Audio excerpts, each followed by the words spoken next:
What's up, everybody, and welcome to Style Power by Day. I'm your host, fashion stylist, personal shopper, and visual consultant, Davon Tynell.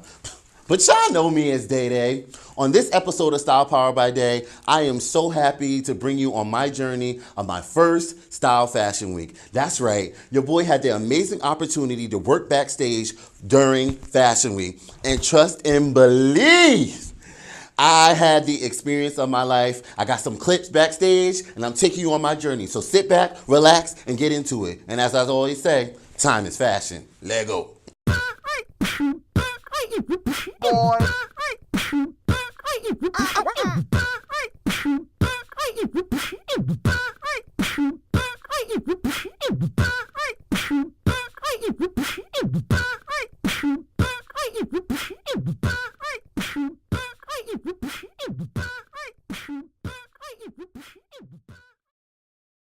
Welcome back. On this episode of Style Power by Day, I'm taking you backstage with me during my first experience of Style Fashion Week's New York Fashion Week.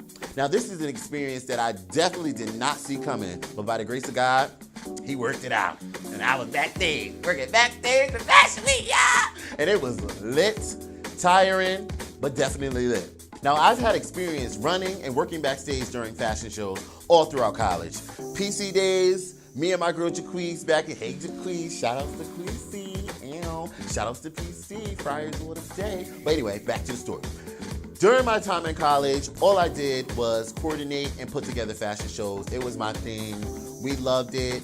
So being able to have this opportunity, it was on a whole nother level for me. Now, granted, I went in expecting one thing. I went in expecting to work hard, to be moving, to be fast-paced, people everywhere, because that's how shows are usually backstage, you know? But this was on a whole nother level, one level that I was not expecting at all, but very, very grateful and very ready for it. Style Fashion Week this year took place at the Cyprian on 42nd Street of New York City. Now, the Cyprian, if you've ever been there, is a big grand ballroom. It was absolutely beautiful. When I mean it was people everywhere, chairs everywhere, all the media outlets that you can think of, all the hot media outlets were there, shooting, taking pictures, and I was there working backstage, and I was just like, okay, put me to work. Soon as I walked in, of course, I got my band. Just said I was working backstage as a dresser. And my job as a dresser was to help designers basically get their lines ready for models to go on stage. Friendly update, backstage is a zoo. Backstage is a zoo. Look, everybody back here. We working hard, but it's a zoo.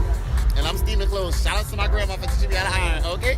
So that included moving lines, unzipping clothes, putting them in order, steaming clothes, making sure models is in hair and makeup on time, making sure they were dressed on time, putting shoes on. When I mean the works, the works. My first day there, it was kind of like a test for me. And it was definitely a test because, you know, it was my first time working backstage at a well-renowned fashion show. And it was so many different designers and so many people working backstage, moving and shaking and doing their own thing that I needed to make sure that I was on point. Style Power by Day had to be on point. So, of course, I was definitely a helping hand. Soon as I got backstage, took my jacket off, put my stuff down, I hit the ground running. I went straight to the head backstage. Her name was Ashley. She was so sweet. You would think that these people would be nasty or have a nasty attitude because, like, basically I did the work for free. I was a volunteer working backstage as a dresser. But these people were so sweet. They were so nice. They were so appreciative of the work. But they was definitely there to work us. So when I mean I hit the ground running, as soon as I got back there, it was like, Ashley was like, I need you with this designer. I need you steaming clothes. I need you making sure her models are in hair and makeup. And literally that Thursday night, I worked my butt off. I was steaming everybody's clothing line. I was making sure everybody was dressed. I was working with so many different designers of so many different cultures, so many different styles. And I just really, really appreciated just being there. And I appreciated them appreciating me being there to help them. And again, as I said, this is my first time. So I was just like, wow, like this is right culture shock, but definitely something that I want to do more of. The great thing about it was I was able to basically prove myself. I've always said that if I wanted to, when going into this career in the fashion, that I always would have to go back, or I felt like I had to go back and intern. Now, granted, I got real bills. I got real car payment. I got real, I got real bills that come in every month. So I've always felt like I couldn't stop everything I was doing to go to New York and volunteer, but an intern, and to get that experience, to get that exposure. But this opportunity really gave me the opportunity to take these 2 days and really work, learn, network, and this was the greatest part about it. So all in all, because there were less volunteers, that gave me more opportunity to shine. I became more of a person or a volunteer to look forward to, somebody that they can look to. Ashley kept asking me to do stuff over and over again, making sure everything was straight. She left me responsible, of a lot of things and for my first day. And I was just like, whoa, okay, well, all right, I'm here, I'm on it, I'm doing it. Don't worry about it. I got you, girl. After the end of the first day, it was extremely, extremely exhausting. I got asked to come back earlier the next day. So that proved to me that I really was able to prove myself that day, to prove to everybody that I was there to work and, be a help to everybody backstage. And again, like I said, it was mayhem. It was hair, it was makeup, it was designers, it was models, it was literally people everywhere, like everywhere. And, I was just so honored to be able to really just show my work and show my work ethic and show them, the workers of Style Fashion Week, that I was there to help, that I was there to participate, to the point that, again, they asked me to come back earlier the next day. Now, granted, I was tired, I was tired. I was like, I don't know if I'm coming back early the next day, but I ended up coming back and we took off. Day one of Style Fashion Week is complete. Your boy Day Day is exhausted, but it was a great day. Tomorrow's another day. Let's get it. Day two wasn't bad as day one. Day one was hustle and bustle, people everywhere, working extra hard, proving myself. Day two, I had the amazing opportunity to work with this particular designer that actually wanted to take the models after they got dressed outside in the freezing cold. And they was kids at that.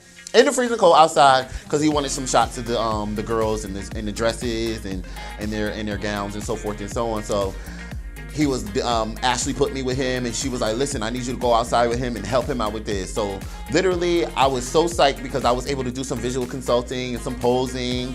So he was hitting shots of the girls, the young girls in their dresses while they're moving, and I'm like flaring out their dresses, taking off their jackets, putting it back on for them, and it was just good. I really got straight into style power mode and started doing my thing. And hey, this year's Style Fashion Week ended with the one and only Drea Michelle.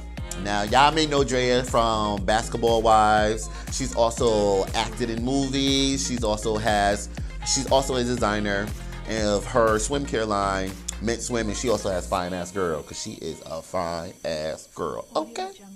Yes. So, like I said, I proved myself, and I knew I proved myself because before Drea came in with her stuff, she was the last showing at New York's Style Fashion Week. She had a 9 o'clock showing for her Mint Swim line.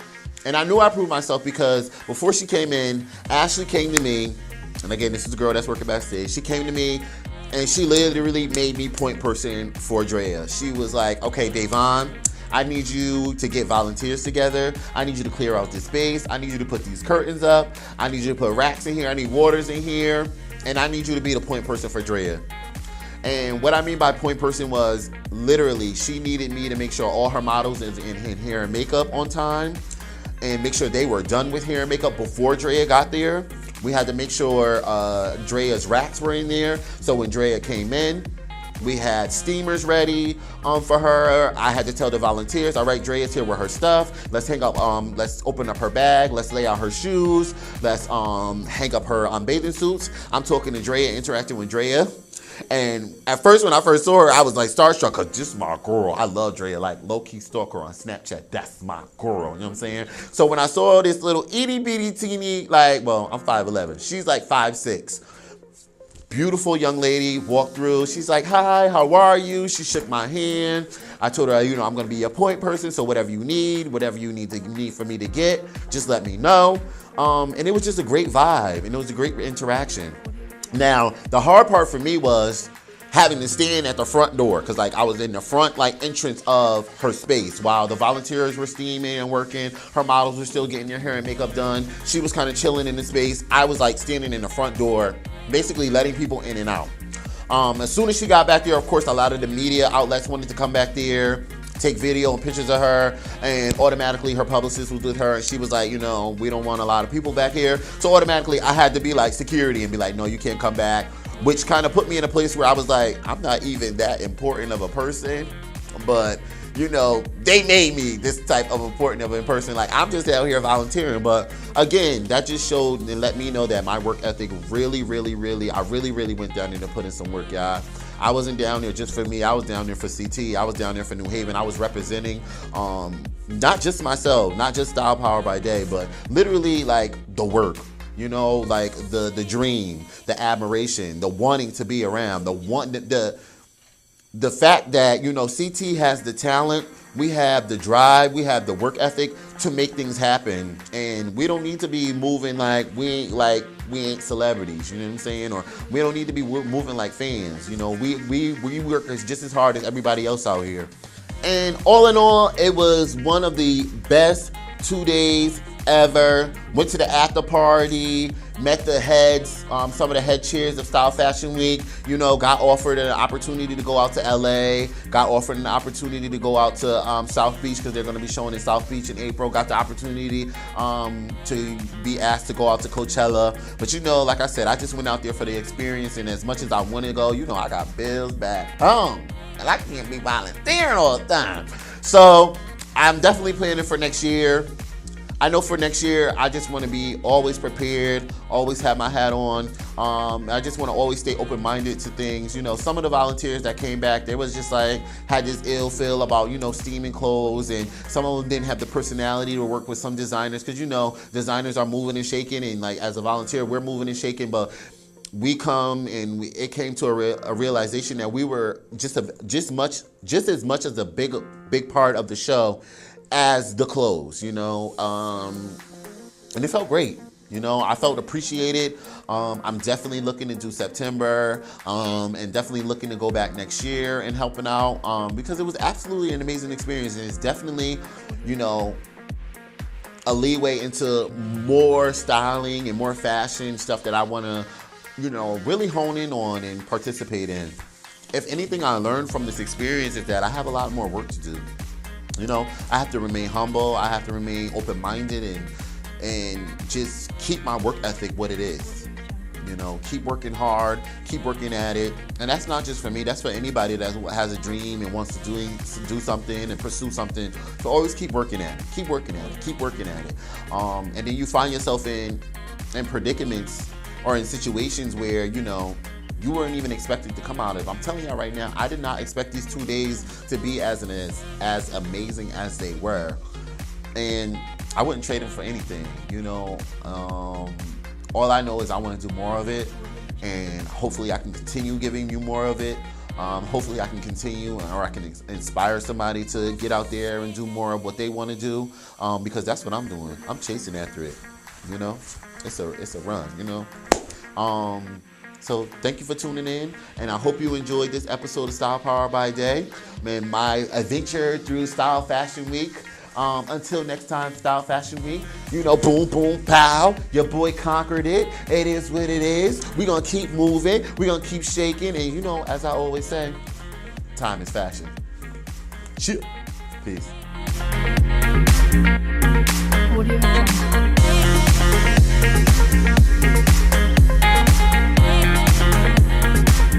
Thank you for tuning in to this episode of Style Power by Day. Now be sure to go follow me on all your social media outlets, stylepower_by Day, Instagram, Twitter. And if you want to email me to get style for your next big event, party, photo shoot, whatever you got coming up and you need a cute fit for, your boy got you. All you got to do is shoot me an email, stylepowerbyday@gmail.com. Stay tuned.